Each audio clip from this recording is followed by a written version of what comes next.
Today we're going to dig into one of the most misread, misapplied portions of the Bible. One that's creating a lot of confusion in the world of Western Christianity right now, especially as our world keeps getting a little weirder.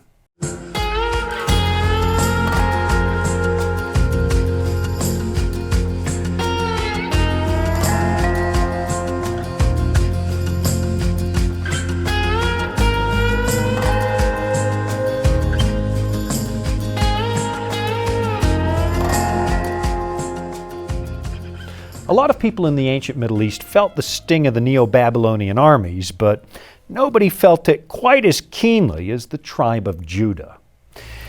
They'd been warned by godly prophets that the Babylonians were coming, but they had foolishly chosen to believe that because they were the covenant people of God and they had the temple right there in their midst, that nothing could possibly go wrong. After all, wasn't this God's sacred city? How in the world could anybody think that God would allow a group of profane Gentiles to conquer something as important, something as utterly pivotal as the very center of his religious system? The conquest of Jerusalem would signal that maybe the Babylonian gods were more powerful than the God of Abraham, Isaac, and Jacob. So they refused to believe it. There was just one voice in the city that continued to sound the alarm, and that was the prophetic nuisance Jeremiah, who was the only person who still said the Babylonians were going to prevail. Every other religious authority, every other so-called prophet was pointing to the magnificent structure on the Temple Mount as proof positive that nothing bad could possibly happen. Do not trust in these lying words, Jeremiah warned them, saying, "The temple of the Lord, the temple of the Lord, the temple of the Lord are these." The religious authorities of that day were treating the temple as some kind of good luck charm or talisman, figuring they could hide behind it during an emergency. But of course, up to that point, they had utterly refused to abide by the terms of the covenant. And now their desire to duck behind the temple was pointless because the presence of God, the one who told them to build that temple in the first place, well, he was no longer in their midst, and the stunning structure built by Solomon was now just another building. It was pointless. The way the Bible phrases it, God's patience with his wayward people had completely worn out, and according to 2 Kings 24, he finally cast them out from his presence. We find a record of what happened when the Babylonians pulled into town in the book of 2 Kings. This was not their first visit because they had been there before to take people captive. But now they really meant business because even though the Jewish king Zedekiah had pledged allegiance to Babylon, promising to be a faithful servant to them, he was clearly lying. He'd been busy trying to cobble together an allegiance with the Egyptians, hoping that by working together, they could finally rid themselves of their Babylonian overlords. So, in 588 BC, the Babylonians pulled up outside the walls of Jerusalem and began to lay siege. By 587, they had successfully taken the city, and they were not about to leave any possibility for further rebellion. The city walls were completely destroyed, and they burned the temple to the ground. Zedekiah, of course, fled to the countryside. But the Babylonians caught up with him and dealt him a humiliating blow. His sons were slaughtered right in front of him, and then he was blinded so that his boy's death was the very last thing he would ever see. He was chained up like a common slave and deported to Babylon. On the landscape of everything that happens in the Bible, the conquest of Jerusalem and the destruction of the temple serve as a major focal point. This is one of the big keys that helps you understand the rest of the Bible. The vast majority of what you read in the Old Testament covers a period of time from the creation of the world down to the Babylonian exile. There are portions that refer to what happened after the exile, like Ezra and Nehemiah, which are books that describe the restoration of Jerusalem, and we have a few other portions that take place after Nebuchadnezzar. But the bulk of this narrative takes us down to the destruction of Solomon's temple, where the dreams and aspirations of God's people are suddenly shattered. Of course, the tribe of Judah was not the only victim of Babylonian brutality. All of their neighbors had also felt the wrath of Nebuchadnezzar's armies. But for the Israelites, it was particularly humiliating. Their ancient father Abraham was a Chaldean who migrated to the Promised Land from the city of Ur. Abraham was promised that the entire region now known as the Holy Land would belong to his descendants, who would be as numberless as the grains of sand on a beach. Abraham's children were considered to be the bride of God, as the prophet Ezekiel explained after the Babylonian conquest. When I passed by you again and looked upon you, God tells his people through the prophet, indeed your time was the time of love. So I spread my wing over you and covered your nakedness. Yes, I swore an oath to you and entered into a covenant with you, and you became mine, says the Lord God. The relationship between God and Israel was a love story, quite literally born in heaven. But the bride, who originally hailed from Chaldea, proved to be unfaithful. So now she was being returned in shame to her family. The march back to Babylon was a national disgrace, a very public announcement that the nation of Israel was guilty of spiritual adultery and she was being sent back home. And tragically, it was not the only time the temple was left desolate. Roughly half a millennium later, another warning was sounded in the city of Jerusalem, this time by Jesus. One day, as he contemplated what had become of the faith of Abraham, he publicly mourned the fate of the temple and made a rather dire prediction found in Matthew chapter 23. "O Jerusalem, Jerusalem, the one who kills the prophets and stones those who are sent to her. How often I wanted to gather your children together as a hen gathers her chicks under her wings. But you were not willing. See, your house is left to you desolate." Of course, this really bothered the disciples because it was a clear allusion to the Babylonian destruction of the temple, when the sins of God's people had become so egregious that the rituals at the temple became meaningless. The religion was just a matter of going through the motions. But now groups like the Pharisees were working overtime to make sure nobody even got close to sinning like the ancestors did. Jesus, however, was underwhelmed by the Pharisees' efforts and openly condemned the way they conducted themselves. "Woe to you, scribes and Pharisees, hypocrites," he said, "for you are like whitewashed tombs, which indeed appear beautiful outwardly, but inside are full of dead men's bones and all uncleanness. Even so, you also outwardly appear righteous to men, but inside you are full of hypocrisy and lawlessness." It was all very concerning to the disciples, who ironically began to make the same plea as the false prophets of Jeremiah's day. They appealed to the temple. Here's what it says in Matthew 24, right after Jesus predicted that the temple would be left desolate. "Then Jesus went out and departed from the temple, and his disciples came up to show him the buildings of the temple. And Jesus said to them, 'Do you not see all these things? Assuredly I say to you, not one stone shall be left here upon another that shall not be thrown down.'" Of course, in hindsight, we all know that Jesus was completely right. A few years later, in AD 70, in the midst of a rebellion that the Romans wanted to squash, one soldier pushed a lit torch inside the temple and it lit the entire place on fire.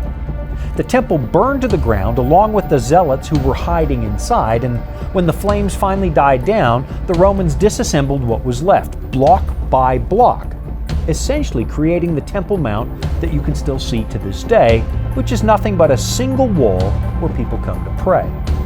What's amazing about this national tragedy is the way that it was entirely predictable, and not just because Jesus announced it just a few years before it happened. The fate of the temple had actually been predicted during the Babylonian captivity, hundreds of years in the past. I'll be right back after this. Life can throw a lot at us. Sometimes we don't have all the answers.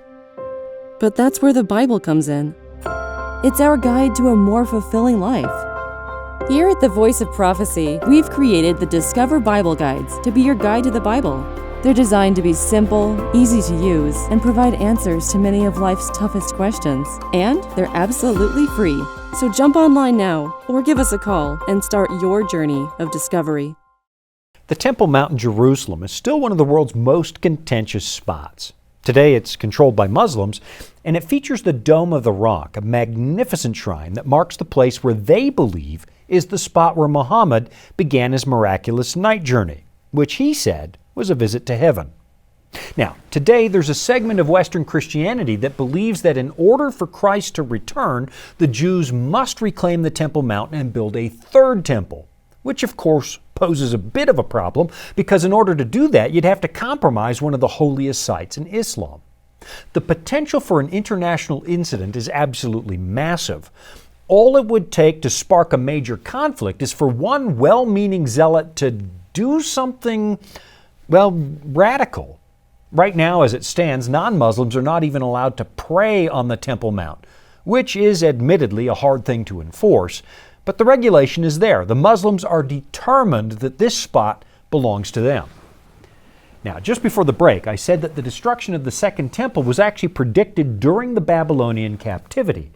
And right now I'm going to demonstrate that. So you might want to grab a copy of the Bible and follow along, because we're going to look at a passage from the Old Testament that in recent times has been taken out of its context to make it say things it was never intended to say. I'm talking about Daniel chapter 9, which a lot of modern Western Christians assume is talking about a last day scenario in which the Antichrist starts to make trouble for the entire planet. But that's a relatively modern understanding that would come as a surprise to roughly 1,800 years worth of Christians who didn't read it that way. Let me show you what I mean. At the beginning of Daniel chapter 9, we find the prophet asking God to help him understand the fate of God's people, who were living in Babylon. Jeremiah had predicted that the Babylonian captivity would last 70 years, and that time was drawing to a close. And that would mean that Daniel himself is now an old man, because he was among the people captured when the temple was sacked. So here's what it says, beginning right at the top of Daniel chapter 9. In the first year of Darius, the son of Ahasuerus, of the lineage of the Medes, who was made king over the realm of the Chaldeans, in the first year of his reign, I, Daniel, understood by the books the number of the years specified by the word of the Lord through Jeremiah the prophet, that he would accomplish 70 years in the desolations of Jerusalem. Now you see that word desolations? A lot of modern books about prophecy like to suggest that the, quote, abomination of desolation represents the work of some kind of latter-day dictator who openly opposes the Christian faith. And that understanding is partly understandable because the Bible kind of uses it in that sense when it uses the destruction of the temple as an illustration for what the church would go through in the future. But in its primary sense, the abomination of desolation is talking about the wickedness of human kings. At the very end of 2 Chronicles, it lists a number of very wicked people who committed what the Bible calls abominations. And it says that led directly to the Babylonians sacking the temple and leaving it desolate. In other words, it's not the sins of an outsider that this term is addressing. It's the sins of God's own people, which becomes obvious when you read the lament of Jesus over the city of Jerusalem. He's brokenhearted because his people had once again strayed from the purpose of the faith. And so now he tells them that once again their house was going to be left desolate. Then looking ahead to the dark moment when the Romans would begin their military crackdown, Jesus says this, "Therefore, when you see the abomination of desolation spoken of by Daniel the prophet standing in the holy place, whoever reads, let him understand. Then let those who are in Judea flee to the mountains." Read it really carefully and you'll see. Jesus is tying the future destruction of the temple to the prophecies of Daniel, which takes us again back to Daniel chapter 9. There's a brief prophetic passage at the end of this chapter that some people call the 70-week prophecy. And that's what I want to look at right now because, well, it doesn't say what a lot of people think it says. These are the words of the angel Gabriel, who's trying to help Daniel understand God's future plans for the nation of Israel. And it says this, 70 weeks are determined for your people and for your holy city to finish the transgression, to make an end of sins, to make reconciliation for iniquity, to bring in everlasting righteousness, to seal up vision and prophecy, and to anoint the most holy. Now, there's a lot in that passage we need to unpack, so let's just start with the number 70, which is the number of years Jeremiah predicted for the Babylonian captivity. It represented 490 years of disobedience, and in 2 Chronicles 36, verse 21, we discover that in particular the nation had refused to keep the seventh-day Sabbath, which of course represents 1/7 of the time they were in rebellion. Here's what it says. And those who escaped from the sword he carried away to Babylon, where they became servants to him and his sons until the rule of the kingdom of Persia, to fulfill the word of the Lord by the mouth of Jeremiah, until the land had enjoyed her Sabbaths. As long as she lay desolate, she kept Sabbath, to fulfill 70 years. So the land was quiet to make up for every single Sabbath that was missed. So what we have is 70 years of captivity that represent 490 years of apostasy. Now, as the nation is getting ready to go back to the promised land, God tells Daniel they're going to get another group of 70. 70 weeks to be exact. And of course, 70 weeks is actually 490 days. And that's really, really important. Christians have long understood that these 490 days represent 490 years, because it's so obvious that this is a parallel time span with the 70 years of captivity that represent 490 years of rebellion. It's using days to represent years, which, if you look through the Old Testament, is a very common prophetic motif. So what exactly does it mean? The people of God had been violating the covenant for 490 years, and now they were going to get another 490 years that served as a probationary period. This was a special time set aside for Daniel's people, it says, and Daniel's city. Daniel's people, of course, were the Jews. And Daniel's city was Jerusalem. So this is really pretty easy to decipher. The prophecy continues now in Daniel 9:25, and it starts to get a little technical, but stick with me for a few minutes because this really will be worth it. It says, "Know therefore and understand, that from the going forth of the command to restore and build Jerusalem until Messiah the Prince," and of course that would be Jesus, "there shall be 7 weeks and 62 weeks. The street shall be built again and the wall even in troublesome times." Now, this is why this passage captures the attention of so many Christians, because it makes specific reference to the appearance of Messiah, and it says that he would appear 7 weeks plus 62 weeks after the command to rebuild Jerusalem. And this is where the passage really defies a lot of skeptics, because it works out to be precisely right. Even though a number of Persian royals indicated their support for the return of God's people, it was in 537 BC that we get this specific command from Artaxerxes that not only commands the work to be done, but it actually provided resources from the Persian royal treasury. You can find the wording of that command in Ezra chapter 7, and it provides one of the most important anchor points in the history of the Bible. And I'll be right back after this to show you how. Here at the Voice of Prophecy, we're committed to creating top-quality programming for the whole family, like our audio adventure series, Discovery Mountain. Discovery Mountain is a Bible-based program for kids of all ages and backgrounds.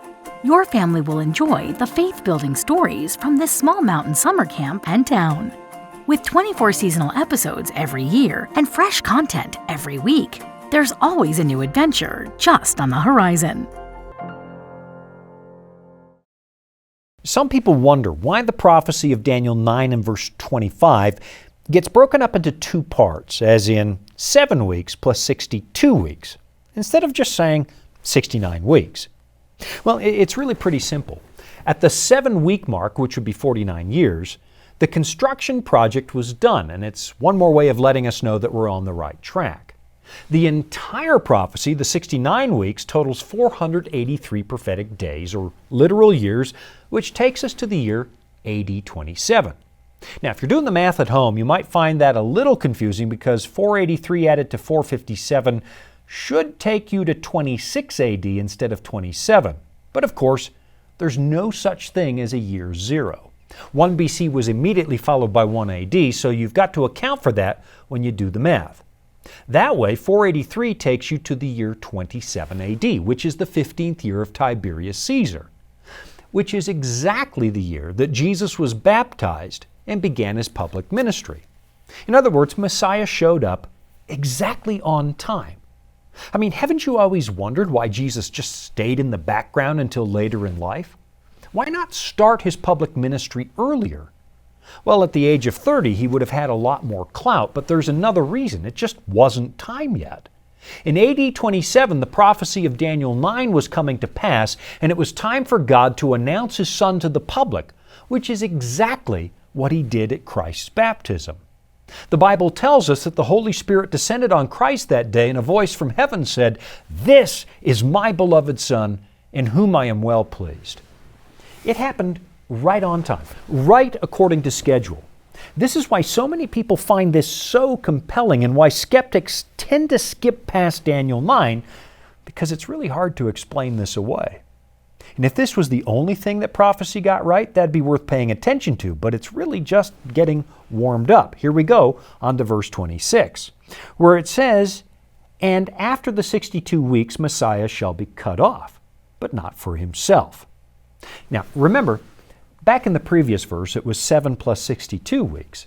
And what it's telling us is that after that whole period of time is finished, sometime after 27 AD, Messiah was going to be cut off for other people, which is obviously what happened after 3.5 years of public ministry. Jesus was crucified.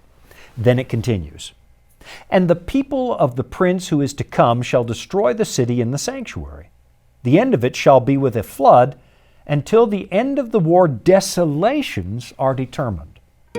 Now, for some strange reason, modern Christians tend to take this verse and stick it way off in the future, in what they assume will be the last few years of this earth's history.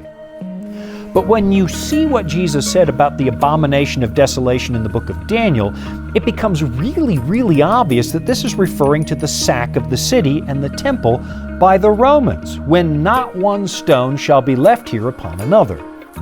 This really has nothing to do with final events, except maybe in the way that it foreshadows them.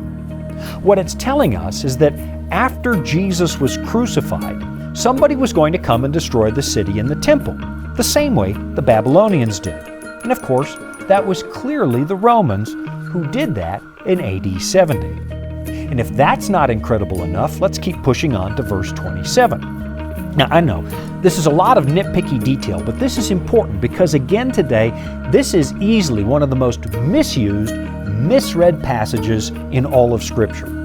People have been ripping this out of its immediate context and transporting it 2,000 years into the future and making it about Antichrist. But read it very carefully because the language in the context speaks for itself. This is clearly about Messiah the Prince, who would be Jesus. And what it tells us is when we should expect to see his appearance and that he would be cut off for other people sometime after that. But then it continues with what might just be the most breathtaking part of this whole thing. Verse 27. "Then he shall confirm a covenant with many for 1 week, but in the middle of the week he shall bring an end to the sacrifice and offering." Now, this is the part that gets a lot of people confused because what we've done, especially in recent years, is make this about some last day Antichrist. And people say he's going to appear in Jerusalem and make a covenant with the Jews and then break it after 3.5 years. But here's what you need to know. That is not how Christians have historically understood this. Remember, the subject is the second 490 years of probation for Daniel's people, and the subject is the appearance of Messiah. Jesus' ministry lasted 3.5 years, which is half of 7. It's half of a prophetic week, and what he did with that time was confirm the covenant with God's chosen people. In fact, he ratified the new covenant at the cross, where he certainly brought an end to sacrifice and offering. I mean, the veil in the temple was ripped in two at that very moment. Why? Because the death of Christ suddenly makes all the animal sacrifices completely unnecessary. Then his disciples continued to work in Jerusalem until Stephen the deacon was suddenly martyred in AD 34, 3.5 years after the death of Christ. And at that point, the famous martyr makes one last plea to the religious leadership, after which they put him to death. And who was sitting there? Saul, who later became Paul, the missionary to the Gentiles. The 490 years was over now, right on time, and that's why the prophecy ends the way it does. It says, "And on the wing of abomination shall be one who makes desolate, even until the consummation which is determined is poured out on the desolate."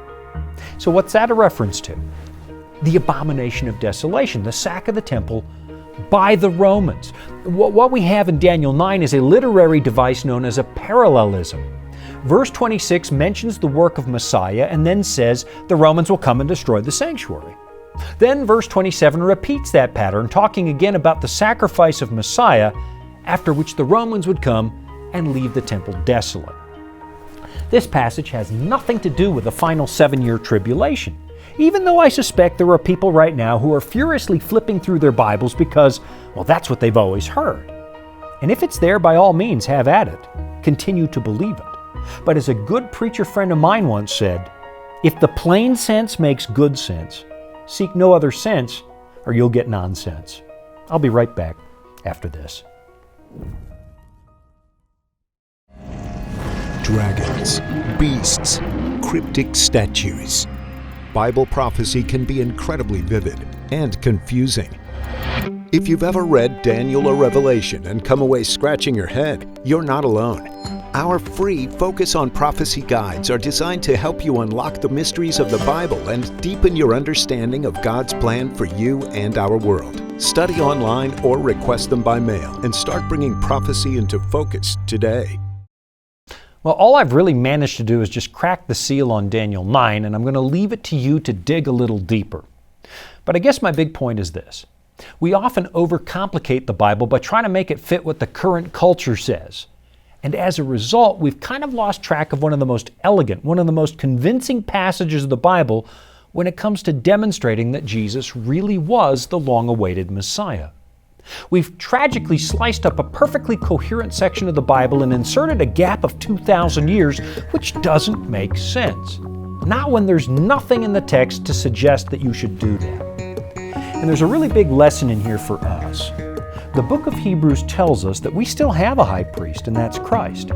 He serves in a heavenly sanctuary, so there's still an application for us. And it turns out it's not the buildings that God was most interested in. It was the hearts. It's not the forms and rituals that save you, and just going through the motions doesn't help. The God of the Bible is radically different from the gods of other religions in that He's not looking for ritual. He's looking for you, and that's it. Maybe you've left that part of your life desolate. Your heart is in tatters because of the past, and there's a void where maybe there used to be something. Maybe there's a reason you can't seem to scratch that spiritual itch with mere rituals. So maybe it's time to have another look at this old book, which goes to great lengths to tell you you have another chance with God. I'm Shawn Boonstra. This has been Authentic.